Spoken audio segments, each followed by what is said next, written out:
Think about the last time something truly unfair happened to you. Not a small inconvenience, and not a bad day at work. Something genuinely, unmistakably unfair. A diagnosis that came out of nowhere. A relationship that ended when it had no right to. A loss you never once saw coming. And think about what people said to you in that moment. Maybe they said, "Everything happens for a reason," or "God has a plan," or, "The one that cuts the deepest, you must have done something to deserve this." For most people, those words don't help. And somewhere underneath the gratitude you may have felt for the company, you knew that they weren't quite the full truth. They were the safe answer, the tidy answer, the answer that makes everyone else comfortable while leaving you, quietly, completely, alone with your pain. The book of Job is the only book in the Bible that looks all of that directly in the face and refuses to look away. It is probably the oldest book in the Bible, certainly the strangest, and it may be the one that speaks most directly to the life you have actually lived. Not the life you were supposed to have, but the real one, with all its confusion, its grief, and its unanswered questions. By the end of this video, you will understand why God called Job right, even while Job was accusing him. You will understand why the ending of the book doesn't actually undo its honesty.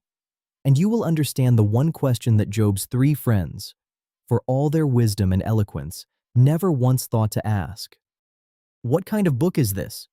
Before we get into what happens, it is worth understanding what we are actually dealing with.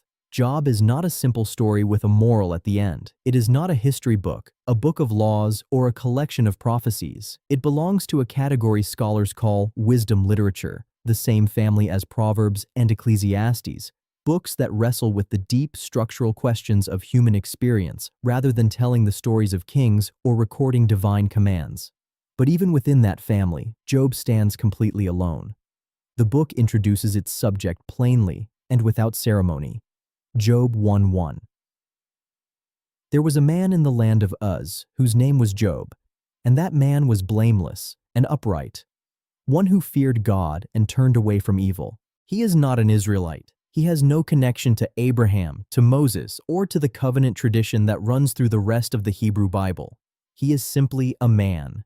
And that seems to be entirely deliberate on the author's part, to make this story universal, to place it outside any single nation or tradition, so that it belongs, by definition, to all of humanity. He is also, by every measure available to the ancient world, a good man. 7 sons, 3 daughters, thousands of livestock, the greatest man in all the East, and morally blameless, a man who has done everything right, who has lived exactly as he was supposed to live. The whole book is about to take that belief, that goodness leads to blessing, that right living earns right circumstances, and test it without mercy, without sentiment, and without giving you an easy way out. One more thing worth knowing before we begin. The book of Job is written in 2 completely different styles that sit side by side in a way that has puzzled readers for centuries. There is a prose prologue at the beginning and a prose epilogue at the end, simple, almost fable-like in their directness, and sandwiched between them is a massive, sprawling poem, 35 chapters of some of the finest writing in all of ancient literature, in which Job and his friends argue, challenge, and search for answers. The poem and the prose almost seem to tell different stories. Together, they give you the tidy frame, and then break it apart from the inside. The prologue, the courtroom in heaven. The story begins, perhaps surprisingly, in heaven. God is holding what the text calls a meeting of the sons of God, a divine assembly, something like a royal court, and among them is a figure the Hebrew text calls Satan, which is not a name but a title, a job description. It means the adversary, or the accuser. In this scene, he functions less like the embodiment of evil we find in later Christian tradition and more like a prosecuting attorney, a skeptic in the divine court, whose job is to challenge and to question. God mentions Job first, and with something that sounds almost like pride. Job 1:8. Have you considered my servant Job, that there is none like him on the earth, a blameless and upright man? And the adversary responds with the question that drives the entire book. Job 1:9-10. Does Job fear God for nothing? Have you not put a hedge around him? The argument is simple and devastating. Of course Job is faithful. Look at his life. You have built a wall of blessing around him. Take it all away, and then see what he says about you. God allows it. That is the moment that troubles almost every reader who encounters this story seriously for the first time. And so, in rapid, merciless succession, Job loses his oxen, his donkeys, his sheep, his camels, and all his servants. And then, in a single day, he loses all 10 of his children when the house they are feasting in collapses on them. Job tears his robe, he shaves his head, he falls to the ground, and he says, Job 1:21, Naked I came from my mother's womb, and naked shall I return. The Lord gave, and the Lord has taken away. Blessed be the name of the Lord. The adversary is still not satisfied. He returns to the divine court and argues that a man will give up everything to save his own body. God permits a second test. Job is struck with painful sores from head to foot. He sits in the ashes, scraping himself with a broken piece of pottery. His wife, who has lost everything alongside him and whose grief the text almost cruelly passes over in a single line, says to him, Curse God and die.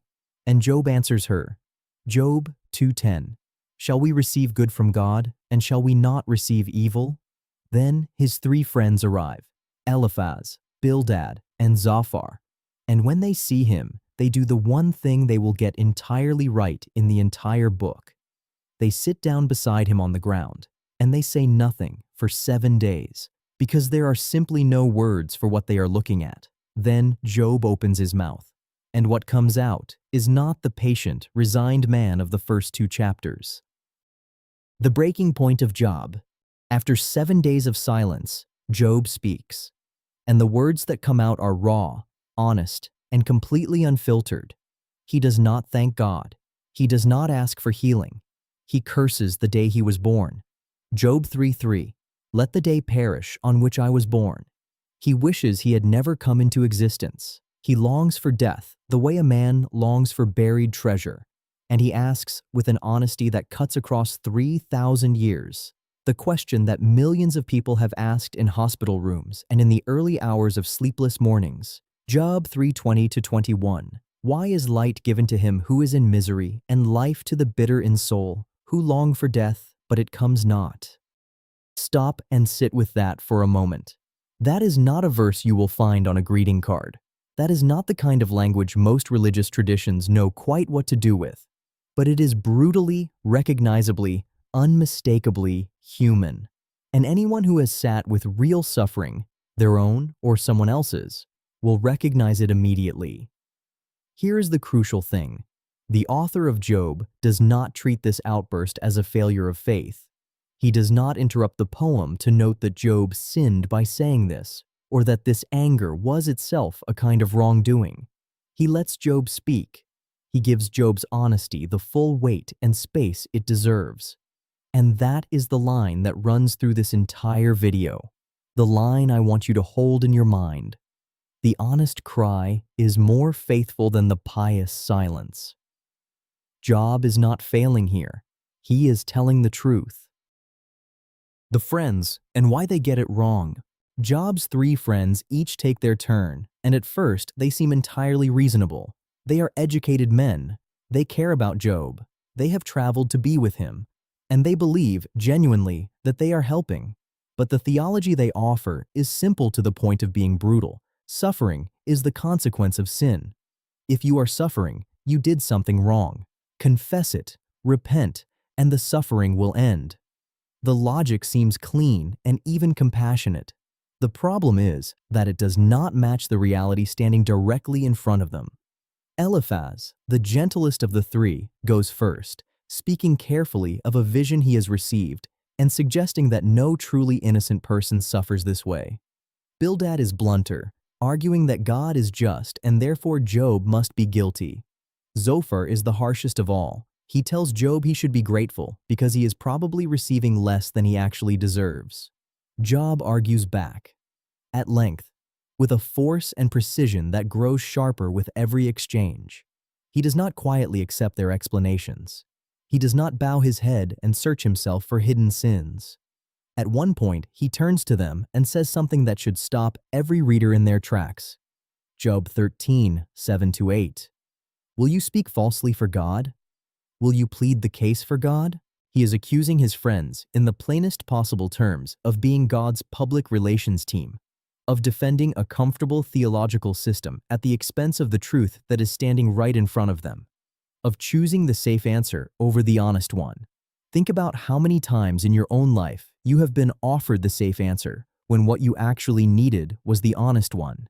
And then, in a passage that may be the most remarkable statement of faith in the entire Old Testament, Job says this, Job 13:15, "Though he slay me, I will hope in him, yet I will argue my ways to his face." Read that again, slowly. He is not saying, "I trust that everything will be fine." He is not saying, "I accept God's will with peace in my heart." He is saying, "Even if this kills me, I will not let go, and I will still stand before God and make my case." That is not comfortable faith. That is not easy faith. That is the faith of a man who is furious and broken and refuses, against all reason, against all evidence, to walk away. As the debates continue across chapter after chapter, Job grows bolder still. He demands a hearing. He says that if he could only get God into a courtroom, he would make his case and be vindicated. And then, in one of the most moving passages in the entire book, he holds on to something that feels almost like hope. Job 19:25-26. "For I know that my Redeemer lives, and at the last he will stand upon the earth. And after my skin has been thus destroyed, yet in my flesh I shall see God." Even at his absolute lowest, scraping himself in the ashes, abandoned by his friends, arguing with a God who will not answer, Job holds on to the conviction that he will not be forgotten forever. A young voice. Before God speaks, a fourth figure appears, one who has not been mentioned before. His name is Elihu, and he is young. He has been sitting and listening through all the debates, growing increasingly frustrated, angry at Job for what he sees as arrogance, and angry at the three friends for failing to answer Job properly. And now, at length, he speaks. Elihu offers a more sophisticated version of the friends' argument, that God uses suffering not simply to punish, but to instruct and purify, to speak to human beings through pain when they would not listen any other way. It is a more nuanced position, but it is still not enough for Job. What is most striking about Elihu is what the book does with him afterward. Nothing. God never addresses him. He is neither vindicated nor rebuked. He simply disappears without acknowledgement, and scholars have debated his purpose ever since. What Elihu does accomplish, without knowing it, is prepare the stage for what comes next. His final speech describes a gathering storm, wind, thunder, lightning, the sky darkening on the horizon. And then, right in the middle of his words, the wind arrives in earnest. A whirlwind. The voice from the whirlwind. This is the moment the entire book has been building toward. Job has demanded a hearing for 35 chapters. He has asked, in every way he knows how, for God to show up and explain himself. And now, out of a whirlwind, a violent roaring storm, God speaks. But God does not answer Job's questions, not a single one. What God does instead is ask questions of his own. And they are not gentle questions. They are vast, sweeping, and almost overwhelming in their scope. God begins, Job 38:4. "Where were you when I laid the foundation of the earth? Tell me, if you have understanding." And it goes on for 4 full chapters. Question after question, each one pointing to something so far beyond human comprehension or control that Job can only fall silent. Job 38:31. "Can you bind the chains of the Pleiades or loose the cords of Orion? The sea, the morning, snow, lightning, the feeding habits of lions, the birth of mountain goats." God walks Job through the entire created order, the wild, uncontrollable, magnificent world that existed long before Job was born and will go on long after he is gone. On one level, this is humbling to the point of crushing. God is saying, "You are small, You do not have the vantage point to judge the whole. You cannot even explain how the morning works. How exactly do you propose to put me on trial? But here is what many readers miss when they first encounter this passage. God never tells Job that his questions were faithless. God never says that Job was wrong to ask, or that his anger was sinful, or that his demands were inappropriate. God shows up. God speaks directly to Job by name out of the storm. And in the world in which this book was written, that is not a small thing. That is a response. That is encounter. Job replies twice. The first time, briefly, Job 44, I am of small account. What shall I answer you? I lay my hand on my mouth. The second time, after God has spoken again, more fully, Job 42, 5. I had heard of you by the hearing of the ear, but now my eye sees you. That line is perhaps the most important in the entire book. I had heard of you. That is secondhand faith. The faith of childhood, of what you were taught before life had a chance to test it. The faith that comes from other people's accounts of God, other people's experiences, other people's certainties. But now my eye sees you. That is first-hand faith, the faith that has been through something, the faith that costs something. Job does not say, now I understand. He does not say, now it all makes sense. He says, now I have encountered you directly, and that is entirely different from everything that came before. The honest cry, once again, has proven more faithful than the pious silence. The ending that troubles everyone. Now we come to the epilogue, and this is where many careful, thoughtful readers feel a new kind of unease. God turns to Eliphaz, the leader of the three friends, and says something that should reframe everything that has come before. Job 42:7. My anger burns against you, for you have not spoken of me what is right, as my servant Job has. God vindicates Job. Job, who argued, who demanded a hearing, who accused God of hiding from him, who said he longed for death. God says, Job spoke what was right. The friends, with all their careful, pious, theologically tidy explanations, they were wrong. That is one of the most remarkable statements in the entire Bible. It means that honest wrestling with God, even angry, raw, relentless wrestling, is somehow closer to faithfulness than the comfortable, defensive answers that protect a neat system at the expense of truth. And then God restores Job. His health returns. His fortunes are doubled. He has more livestock than before, 7 new sons, 3 new daughters. He lives another 140 years and sees 4 generations of his family. And this is where many readers, rightly, feel the ground shift beneath them, because it seems to suggest that the book is a morality tale after all. Be faithful under suffering, and God will reward you. Which seems to prove the friends right, and to undercut everything, the poem spent 35 chapters arguing. But look carefully at what the ending does and does not say. It never says the new children replace the old ones. It never says Job forgets what was taken. It never explains the suffering. Not a single word of explanation is offered. The adversary disappears from the story entirely and is never mentioned again. The questions raised in the heavenly courtroom are never answered for Job. What Job receives at the end is not an explanation. He receives restoration. He receives continuation. He receives more life. And perhaps, and this may be the most honest reading of the ending, that is all that any of us ever actually receive. Not answers. Life. The ending is not a reward for good behavior. It is a demonstration that life continues after the unanswered question. Job never gets a why. He gets a who, and then he gets to keep living. What Job is really saying? Let me be precise about what this book is and is not saying. It is not saying that suffering always has a reason you will one day understand. The friends believed that. God sided with Job. It is not saying that faith means accepting pain without question or protest. Job questioned, loudly, persistently, at length, for 35 chapters, and God called him right. It is not saying that good people do not suffer. That is precisely, definitively, what the book disproves from its very first chapter. What it is saying, carefully, honestly, without tying things up too neatly, is something like this. The world is genuinely more complex than our explanations of it. Suffering is real. Innocent suffering is real.